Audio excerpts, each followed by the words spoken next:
السلام علیکم۔ یہ ہے اردو ایکشن ٹیلز۔ آپ سب سے گزارش ہے کہ اس ویڈیو کو لائک اور شیئر کریں اور میرے چینل کو سبسکرائب کریں۔ یہ ہے شوکت صدیقی کا سنسنی خیز ناول جانگ لوس۔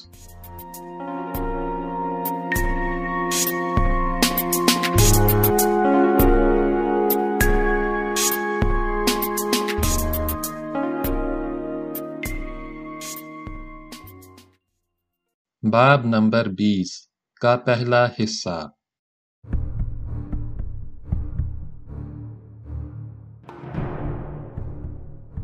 رحیم داد بھی اب بڑے زمینداروں کی طرح اونچے ترے کی پگ سر پر رکھ کر باہر نکلتا، مگر اس کا بیشتر وقت مہمان خانے میں گزرتا۔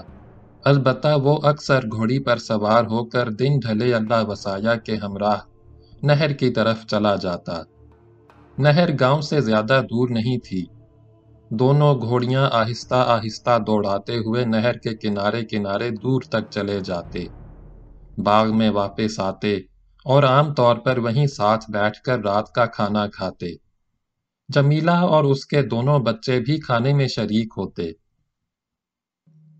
اساڑھ کا مہینہ لگ چکا تھا، لیکن گرمی کم نہیں ہوئی تھی۔ موسم میں صرف اس قدر تبدیلی ہوئی تھی کہ لو کے جھکڑوں کا زور ٹوٹ گیا تھا۔ ہوا ٹھہری ہوئی ہوتی تو ہبس بڑھ جاتا۔ آسمان پر سفید سفید بادلوں کے لکے بگلوں کی ڈار کی مانند منڈلاتے۔ کبھی کبھار بادل سرمئی غبار بن کر چھا جاتے، مگر بارش نہیں ہوئی۔ ایک روز سخت گرمی اور ہبس کے بعد شام کو بارش کا پہلا چھینٹا پڑا۔ گرد و غبار بیٹھ گیا، فضا نکھر کر اجلی ہو گئی۔ ہوا خوشگوار اور بھیگی ہوئی تھی، زمین سے سوندھی سوندھی خوشبو اٹھتی تھی۔ دن ڈھلے اللہ وسایہ اپنے دونوں بچوں اور جمیلہ کے ہمراہ ٹہلتا ہوا نہر کی طرف پیدل ہی چلا گیا۔ رحیم داد باغ میں تنہا بیٹھا تھا۔ شام سہانی اور فرحت افزا تھی۔ رحیم داد نے آنکھیں بند کیں اور سر کرسی کی پشت پر ٹکا دیا۔ اس نے دونوں ٹانگیں سامنے رکھی ہوئی میز پر پھیلا دیں اور موسم کی شگفتگی سے لطف اٹھانے لگا۔ یکا یک اسے محسوس ہوا کہ کسی نے اس کے پیروں پر ہاتھ رکھا اور ہولے ہولے دبانے لگا۔ رحیم داد نے جھٹ آنکھیں کھول دیں۔ اس کے پیروں میں ماکھا بیٹھا تھا۔ رحیم داد نے تیکھے لہجے میں پوچھا، تو پھر آ گیا؟ پھر کس کے پاس جاؤں جی؟ اس نے رحیم داد کے پیر دباتے ہوئے عاجزی سے کہا، پیاسا تو جی دوڑ کر کھوئی پر ہی جاتا ہے۔ میں کتنی بار تجھے کہہ چکا ہوں، اللہ وسایہ تیرے لیے کچھ نہیں کر سکتا۔ رحیم داد نے بیزاری سے کہا، مینوں پتہ ہے وہ کچھ نہیں کرے گا، پر چودھری اب تو میرا کام تو بھی کر سکتا ہے۔ ماکھا مسکین سی شکل بنا کر بولا، اب تو بھی وڈا زمیندار بن گیا ہے، تو چاہے تو میرا بازو شاہ جی سے واپس دلا سکتا ہے، شاہ جی تیری گل ضرور مان لے گا۔ میری گل وہ کیسے مان سکتا ہے؟ تینوں پتہ ہے اللہ وسایہ کی احسان شاہ سے لگتی ہے۔ رحیم داد نے ماکھا سے پیچھا چھڑانے کی کوشش کی۔ ماکھا گڑ گڑا کر بولا، شاہ جی کی اللہ وسایہ سے لگتی ہے پر تجھ سے تو نہیں لگتی۔ سچ جان، وہ بہت خوش ہے کہ اللہ وسایہ اب اس پنڈ کا زمیندار نہیں رہا اور تو وڈا زمیندار بن گیا ہے۔ حویلی بھی اب تیری ہی ہے۔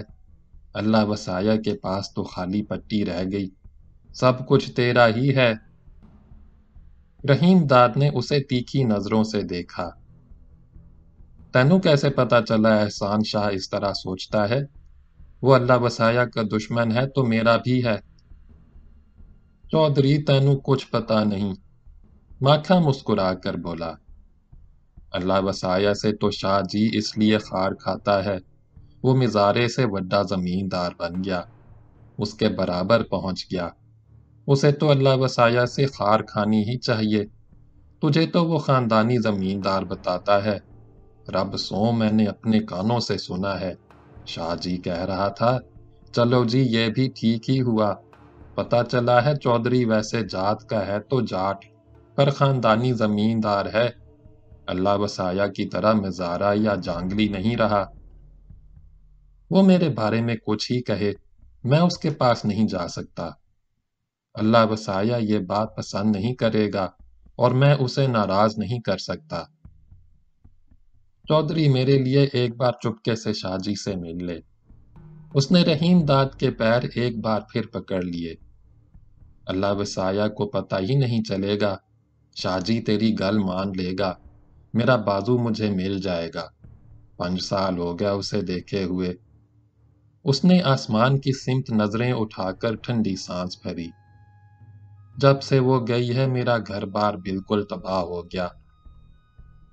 رحیم داد نے اپنے دونوں پیر سمیٹ لیے اور بے رخی سے بولا، صاف صاف سن لے، احسان شاہ اگر اللہ وسایہ سے خار کھاتا ہے تو وہ میرا بھی دشمن ہے، میں اس کے پاس ہرگز نہیں جاؤں گا۔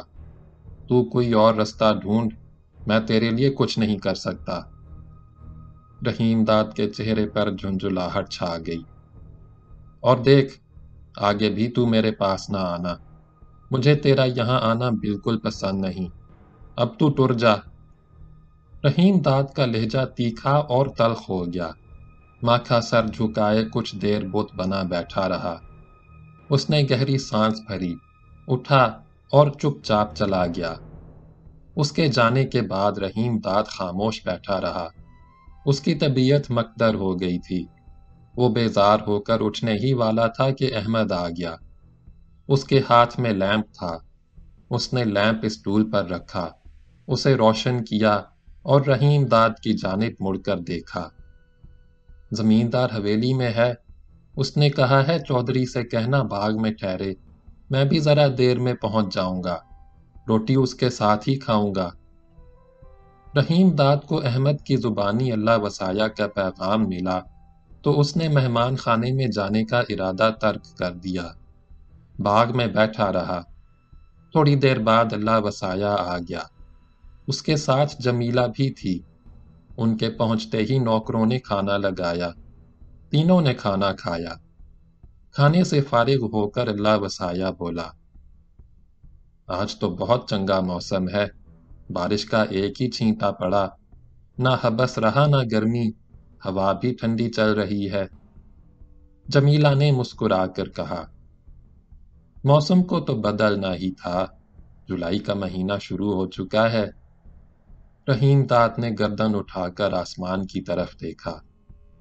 ابھی تو آسمان بالکل صاف ہے، پر پتہ نہیں کب برکھا شروع ہو جائے، کوئی پتہ نہیں کب بادل گر کر آ جائیں۔ جمیلہ بولی، چودھری تو ٹھیک کہہ رہا ہے، اس مہینے ایسا ہی ہوتا ہے۔ یاد آتا ہے جب کالج میں چھٹیاں ہوتی تو ہم بہن بھائی ماں جی کے ساتھ عام طور پر ڈہلوزی چلے جاتے، مجھے تو ڈہلوزی ہمیشہ مری سے بہتر لگا۔ اس نے گہری سانس بھری۔ وین کنڈ اور دھولدھر کی صنوبر کے درختوں سے ڈھکی ہوئی پہاڑیاں اور ان کی برف پوش سفید سفید چوٹیاں بہت سندر دکھائی پڑتی تھیں۔ بارش ہوتی تو اور مزہ آتا۔ ادھر برکھا ہوئی، ادھر ذرا ہی دیر میں سڑکیں اور راستے ایسے صاف ستھرے مانو پانی برسا ہی نہیں۔ اس نے رحیم داد کی جانب دیکھا۔ چودھری تو ڈہلوزی تو گیا ہوگا، ضلع گورداسپور ہی میں تو ہے۔ رحیم داد بہت سر پٹایا۔ اس نے نہ گورداسپور دیکھا تھا، نہ کبھی ڈہلوزی گیا تھا۔ وہ سوچ ہی رہا تھا کہ کیا جواب دے۔ اتنے میں اللہ وسایہ بول پڑا، جمیلے، ڈہلوزی اور گورداسپور کو چھوڑ، یہ بتا کیمبل پور جانے کے بارے میں تو نے کیا سوچا؟ اگلے جمعے کو چلنا ہے؟ چنتا نہ کر، میں نے سفر کی پوری تیاری کر لی ہے، جمیلہ نے اعتماد سے کہا۔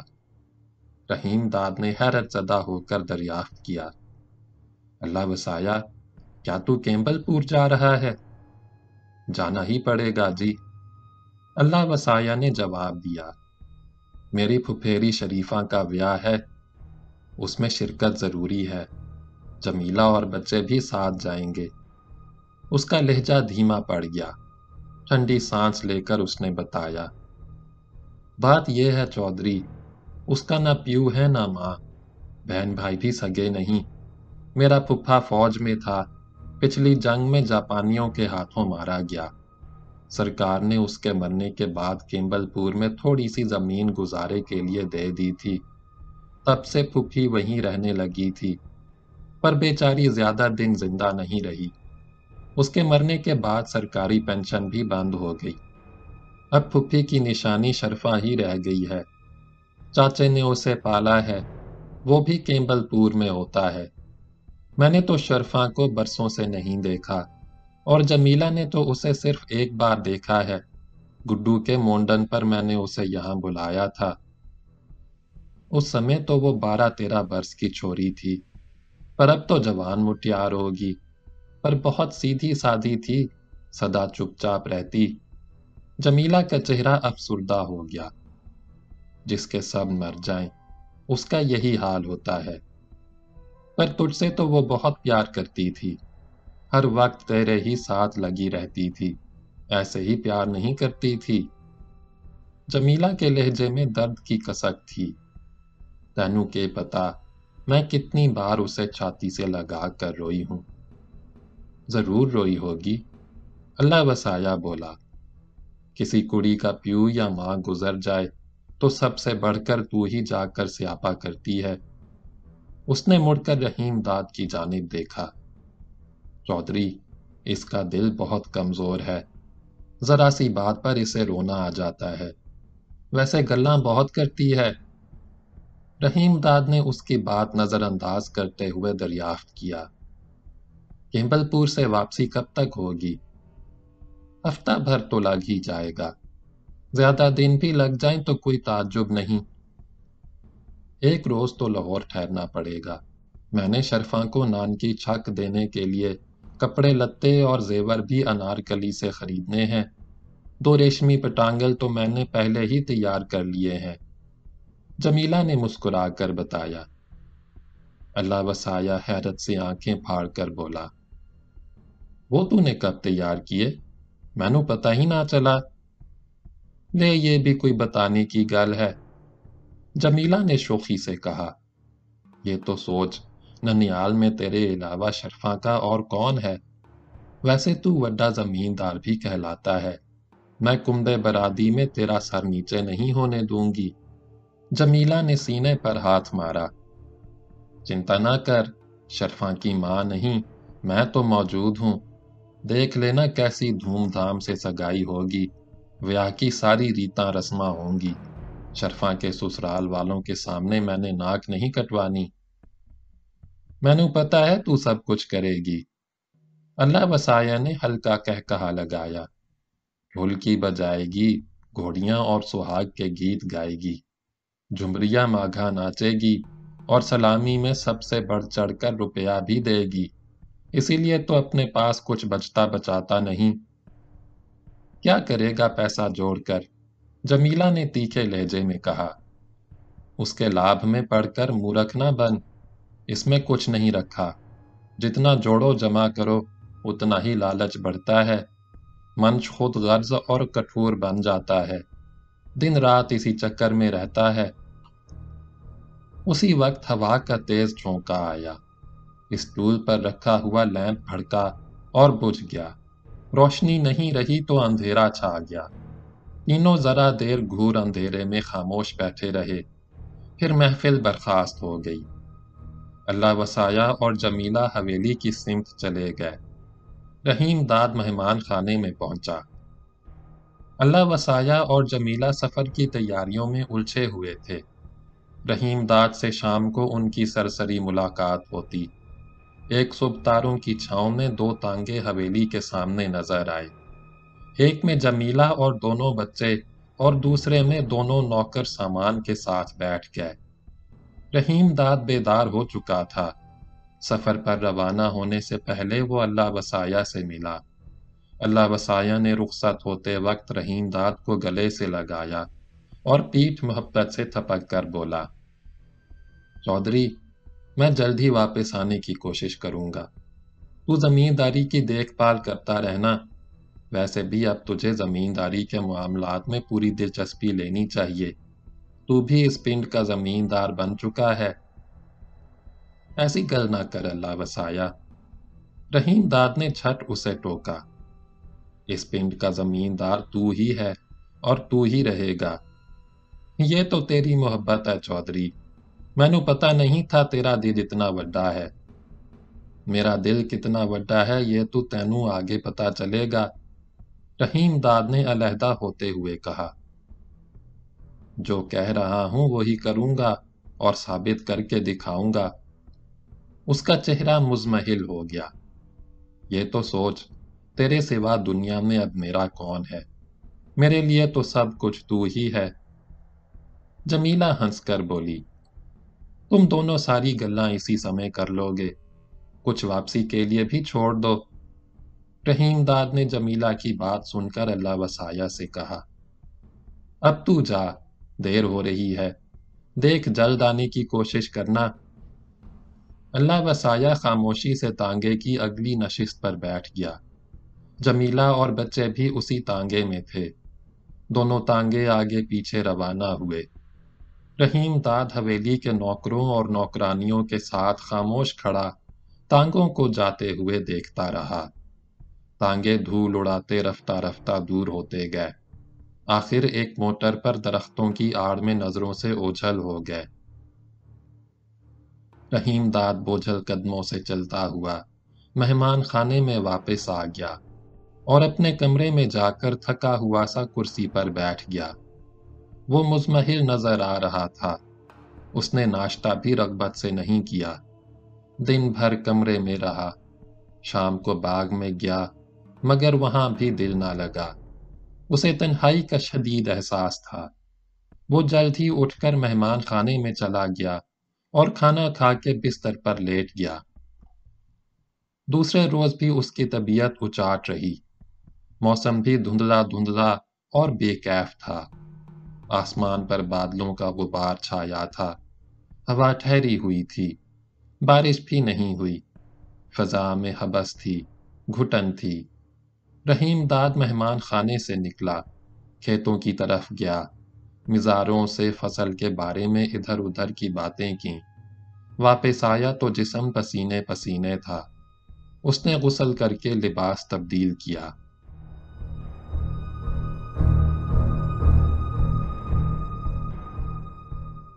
دن ڈھلے رحیم داد کا دل اور بوجھل ہو گیا۔ اس روز وہ باغ میں نہیں گیا۔ گھوڑی نکلوائی، اس پر سوار ہوا اور دل بہلانے کے لیے نہر کی طرف چلا گیا۔ سورج غروب ہو رہا تھا اور بادلوں کے ایک ٹکڑے کے پیچھے سے جھانک رہا تھا۔ اس کی نارنجی روشنی سے نہر کا پانی جھلملا رہا تھا۔ رحیم داد گھوڑی دوڑاتا دور نکل گیا۔ ہلکے ہلکے جھونکے اس کے جسم سے ٹکرا رہے تھے۔ ان میں تازگی اور فرحت تھی۔ فضا میں جنگلی پھولوں کی خوشبو بسی ہوئی تھی۔ رحیم داد کو قدرے سکون ملا۔ وہ گھوڑی دوڑاتا چلا گیا۔ سورج ڈوب گیا۔ شام نے اپنے بازو پھیلا دیے۔ فضا میں تاریکی گھلنے لگی۔ رحیم داد نے واپسی کے ارادے سے گھوڑی کی رفتار سست کی۔ گھوڑی پیاسی بھی تھی۔ وہ نیچے اترا اور اسے پانی پلانے کے لیے نہر کے قریب لے گیا۔ گھوڑی پانی پی چکی تو رحیم داد نے اسے کچھ دیر سستانے کا موقع دیا۔ اس کا جسم پسینے سے بھیگ کر سیاہ پڑ گیا تھا۔ رحیم داد نہر کے قریب ریت کے ایک پودے پر بیٹھ گیا۔ اس کی قمیض پسینے سے شرابور تھی۔ نہر کی سمت سے ٹھنڈی ہوا آ رہی تھی۔ واپسی کے لیے وہ گھوڑی پر سوار ہوا۔ عین اسی وقت پلچی کے اونچے اونچے پودوں کے گھنے جھنڈ کے پیچھے سے ماکھا نکل کر سامنے آ گیا۔ رحیم داد نے اسے دیکھا تو بھونچکا رہ گیا۔ اوئے ماکھے، تو ادھر کیسے آ گیا؟ چودھری، تینوں یہ بھی پتہ نہیں، وہ ادھر درختوں کے اس پار اپنا پنڈ پیراں والا ہے۔ ماکھا نے ایک طرف ہاتھ اٹھا کر بتایا۔ رحیم داد مزید بات کرنا نہیں چاہتا تھا۔ اسے نظر انداز کرتے ہوئے اس نے گھوڑی موڑی، مگر ماکھا جھپاک سے گھوڑی کے سامنے آ گیا۔ گڑ گڑا کر بولا۔ چودھری میری ایک گل سن لے۔ رحیم داد نے گھوڑی ٹھہراتے ہوئے دریافت کیا۔ تجھے کیا کہنا ہے؟ اس نے تیکھی نظروں سے ماکھا کو دیکھا۔ میں تجھے پہلے ہی صاف صاف کہہ چکا ہوں، میں تیرا کام نہیں کر سکتا، میرا پیچھا چھوڑ دے۔ میری گل تو سن لے۔ اس نے دونوں ہاتھ جوڑ دیے۔ شاہ جی اپنی گھوڑی پر آگے گیا ہے، واپس آتا ہی ہوگا۔ میں نے اس سے کیا لینا؟ سامنے سے ہٹ۔ رحیم داد نے ڈپٹ کر بے رخی سے کہا۔ ماکھا ڈھیٹ بن کر بولا، تو اسے میرے بازو کے بارے میں کہے گا تو وہ ضرور مان لے گا، پر میں نے اس سے کوئی گل شل نہیں کرنی۔ رحیم داد کے لہجے میں بدستور بیزاری تھی۔ الگ ہٹ، میرا رستہ چھوڑ۔ ماکھا گھوڑی کے سامنے سے تو ہٹ گیا، مگر اس نے جھٹ رکاب میں پڑا ہوا رحیم داد کا پیر تھام لیا۔ چودھری تیری ایک گل سے مجھے اپنا بازو مل جائے گا، مجھے تباہی سے بچا لے گا، تیری مہربانی ہوگی۔ اس نے رحیم داد کے پیر پر سر رکھ دیا اور پھوٹ پھوٹ کر رونے لگا۔ رحیم داد تذبذب میں مبتلا ہو گیا۔ وہ گھوڑی پر گمسم بیٹھا رہا۔ شام کے سناٹے میں ماکھا کی دبی دبی سسکیاں ابھر رہی تھیں اور اس کی پیشانی رحیم داد کے پیروں پر ٹکی ہوئی تھی۔ اسی اثناء میں دور سے ٹاپیں ابھریں۔ ماکھا نے گردن اٹھا کر رحم طلب نظروں سے رحیم داد کو دیکھا۔ گلگیر آواز میں بولا، چودھری وہ آ رہا ہے، بس ذرا دیر ٹھہر جا، وہ یہیں سے گزرے گا، تو شاہ جی سے گل کر کے تو دیکھ۔ رحیم داد نے کچھ نہیں کہا۔ ٹاپیں رفتہ رفتہ قریب آتی جا رہی تھیں۔ ماکھا گھبرائے ہوئے لہجے میں بولا، شاہ جی پہنچنے ہی والا ہے، مجھے تیرے پاس دیکھے گا تو ناراض ہوگا۔ یہ کہتا ہوا وہ پیچھے ہٹنے لگا، ساتھ ہی گڑ گڑاتا رہا، چودھری اس سے میرے بارے میں گل کر لے، تو کہے گا تو میرا کام بن جائے گا، زندگی بھر تجھے دعائیں دوں گا۔ ماکھا آنسو پونچھتا ہوا لپک کر کیکر کی ایک گھنی جھاڑی کے پیچھے چلا گیا۔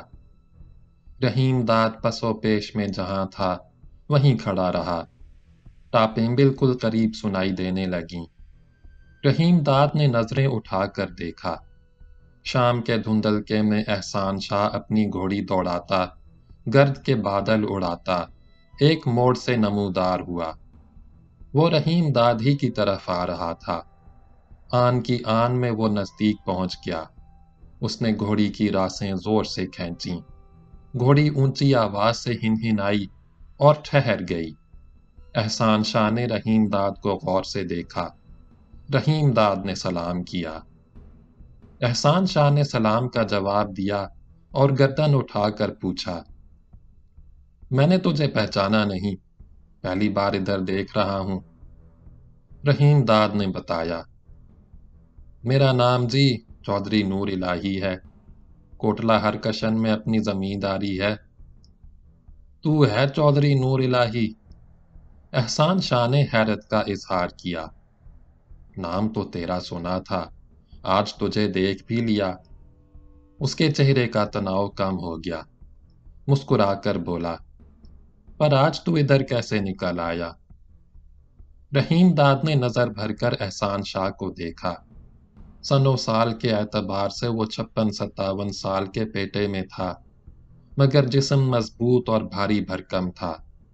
چہرے پر گھنی مونچھیں تھیں، پگ کا اونچا ترہ ہوا سے آہستہ آہستہ لہرا رہا تھا۔ وہ اپنے ڈیل ڈول اور وضاقتہ سے بہت باروب لگتا تھا۔ رحیم داد اس کی شخصیت سے خاصا مرعوب ہوا، ہچکچاتے ہوئے بولا، شاہ جی تجھ سے ایک گل کرنی تھی۔ ضرور کر۔ احسان شاہ نے اس کی حوصلہ افزائی کی، پر یہاں کھڑے کھڑے کیا گل ہو سکتی ہے؟ اپنی حویلی یہاں سے زیادہ دور نہیں ہے، موسم بھی سہانا ہے، وہیں آرام سے بیٹھ کر بات چیت ہوگی۔ رحیم داد اس کی حویلی میں جانا نہیں چاہتا تھا۔ اس نے کترانے کی کوشش کی، لہجے میں نرمی پیدا کرتے ہوئے بولا، کوئی لمبی چوڑی گل نہیں کرنی؟ چھوٹی ہو یا لمبی، اس سے کیا فرق پڑتا ہے؟ احسان شاہ نے مسکرا کر کہا۔ پر یہ تو کوئی بات کرنے کی جگہ نہیں۔ احسان شاہ نے بات ختم ہی کی تھی کہ ہلکی ہلکی پھوار پڑنے لگی۔ وہ بے تکلفی سے کہا مار کر بولا، لے چودھری، اب تو بوندا باندی بھی شروع ہو گئی۔ آ میرے ساتھ، اب حویلی میں بیٹھ کر آرام سے گل بات ہوگی۔ بارش اور تیز ہو گئی۔ رحیم داد کے لیے انکار کرنے کی گنجائش نہ رہی۔ احسان شاہ نے ایڑ لگا کر گھوڑی آگے بڑھائی۔ رحیم داد بھی چپ چاپ اس کے ساتھ ساتھ چلنے لگا۔ دونوں گھوڑیاں دوڑاتے ہوئے پیراں والا کی جانب روانہ ہوئے۔ بارش بتدریج تیز ہوتی جا رہی تھی۔ وہ پیراں والا میں داخل ہوئے تو بارش خاصی تیز ہو چکی تھی۔ دونوں جلدی جلدی اترے، گھوڑیاں ملازموں کے حوالے کیں اور حویلی کے اندر چلے گئے۔ حویلی نہایت شاندار تھی۔ اس کے چاروں طرف فصیل نما اونچی اونچی دیواریں تھیں۔ اللہ وسایہ نے رحیم داد کو ٹھیک ہی بتایا تھا کہ احسان شاہ کی حویلی دور سے پرانے زمانے کا قلعہ لگتی ہے۔ اس کا پھاٹک اس قدر اونچا تھا کہ ہاتھی گزر سکتا تھا۔ دروازے بھاری اور مضبوط لکڑی کے بنے ہوئے تھے۔ پھاٹک پر مسلح پہرا تھا۔ حویلی کے 3 حصے تھے۔ ایک حصے میں احسان شاہ کی منکوحہ بیویاں اور بچے رہتے تھے۔ یہ حویلی کا عقبی حصہ تھا۔ سامنے کے رخ پر ڈیرا تھا جو دیوان خانہ کہلاتا تھا۔ حویلی کے نوکر چاکر اسے مہمان گھر بھی کہتے تھے۔ دیوان خانہ پھاٹک سے اندر داخل ہوتے ہی نظر آتا تھا۔ احسان شاہ اس دیوان خانے میں صبح شام کچہری لگاتا تھا۔ مینیجر، منشیوں اور کارندوں کے ساتھ بیٹھ کر زمینداری کے معاملات طے کرتا تھا۔ مزاروں کے خلاف شکایت پیش ہوتی تو ان کے مقدمات کا فیصلہ بھی دیوان خانے ہی میں کرتا تھا۔ دیوان خانے کے آگے وسیع پائیں باغ تھا۔ دیوان خانے سے متصل اونچی اونچی دیواروں سے گھرا ہوا حصہ کوٹ کہلاتا تھا۔ کوٹ میں احسان شاہ کی داشتائیں اور مزاروں کی وہ نوجوان عورتیں قید رکھی جاتی تھیں جنہیں اغوا کر کے لایا جاتا تھا۔ کوٹ میں آمد و رفت کا صرف ایک دروازہ تھا اور اس پر 24 گھنٹے مسلح پہرا رہتا تھا۔ دیوان خانے میں کشادہ ہال تھا جس پر دبیز قالین کا فرش تھا۔ جگہ جگہ صوفے اور دیوان کرینے سے رکھے تھے۔ صوفے پرانی وضع کے مگر قیمتی اور آرام دہ تھے۔ دروازوں اور کھڑکیوں پر ہلکے ریشمی پردے پڑے تھے۔ احسان شاہ دیوان خانے میں داخل ہوتے ہی ہال کی جانب بڑھا۔ رحیم داد اس کے ہمراہ تھا۔ دونوں ہال میں پہنچے تو نوکروں نے نہایت مستعدی سے پردے ہٹا دیے اور کھڑکیوں کے پٹ کھول دیے۔ ہال کے آگے طویل برآمدہ تھا۔ اس میں بید کی کرسیاں پڑی تھیں۔ احسان شاہ نے ہال میں پہنچ کر گرمی محسوس کی۔ اس نے رحیم داد کو مخاطب کیا، چودھری، یہاں تو حبس ہے، باہر برآمدے میں بیٹھا جائے۔ اس نے قریب کھڑے ہوئے ملازم کی جانب دیکھا۔ شیدے، دروازہ کھول دے، کرسیاں اور میز برآمدے میں ٹھیک سے لگا دے، یہاں گرمی ہے، ہم نے برآمدے میں بیٹھنا ہے۔ شیدہ آگے بڑھا۔ اس نے فوراً دروازہ کھولا، باہر گیا، کرسیاں کرینے سے لگائیں اور درمیان میں میز رکھ دی۔ احسان شاہ اور رحیم داد ہال سے نکل کر کرسیوں پر بیٹھ گئے۔ برآمدے کے آگے دور تک پھیلا ہوا نرم نرم گھاس کا لون تھا۔ اونچے اور گھنے درخت تھے۔ ان کے درمیان جگہ جگہ روشیں اور کیاریاں تھیں۔ پھولوں سے مہکتی ہوئی بھیگی بھیگی شاخیں تیز جھونکوں سے جھوم رہی تھیں۔ باغ میں رم جھم بارش ہو رہی تھی۔ بادل رک رک کر گرج رہے تھے۔ ہوا کے جھونکوں کے ساتھ بارش کے چھینٹے کبھی کبھار برآمدے میں بھی آ جاتے۔ رحیم داد حویلی کی شان و شوکت اور احسان شاہ کی آن بان سے بڑا مرعوب نظر آتا تھا۔ وہ گم سم بیٹھا تھا۔ احسان شاہ کی پشت پر شیدہ سر جھکائے مؤدب کھڑا تھا۔ احسان شاہ نے اپنی پگ اتار کر شیدے کو دی، ہنس کر بولا، کچھ پینے پلانے کو لا، دیکھ تو کیسا ظالم موسم ہے۔ شیدے نے پگ سنبھالی اور ہال کے اندر چلا گیا۔ رحیم داد ہنوز خاموش تھا۔ احسان شاہ نے اس کی جانب دیکھا، مسکرا کر پوچھا، ہاں چودھری، اب بتا، تو کیا کہنا چاہتا تھا؟ رحیم داد نے ہچکچاتے ہوئے ماکھا کا ذکر چھیڑا۔ شاہ جی، میں نے جو گل کرنی ہے وہ اے ہے۔ کوئی خاص گل ہے؟ احسان شاہ اس کی بات کاٹ کر بولا، خاص ہی گل ہے۔ رحیم داد نے آہستہ آہستہ اس بات میں گردن ہلائی۔ تب تو آرام سے گل ہوگی، ایسی جلدی کیا ہے؟ وہ ہنس کر بولا، اس بارش میں تو واپس جانے سے رہا، کوٹلہ ہرکشن دور ہے اور رستہ بھی کچا اور پیچ کا ہے۔ بارش تھم جائے تو روٹی کھا کر چلا جانا، ورنہ رات یہیں ٹھہر جانا۔ اس نے کھنکار کر گلا صاف کیا۔ میں نے سنا ہے اللہ وسایا تو گھر والی اور بچوں کے ساتھ پنڈ سے باہر گیا ہے۔ وہ اپنی پھپھیری کے بیاہ میں شرکت کے لیے کیمبل پور گیا ہے۔ جب ہی تو ادھر نکل آیا۔ احسان شاہ نے بے تکلفی سے کہا لگایا، وہ پنڈ میں ہوتا تو تجھے ادھر آنے نہ دیتا۔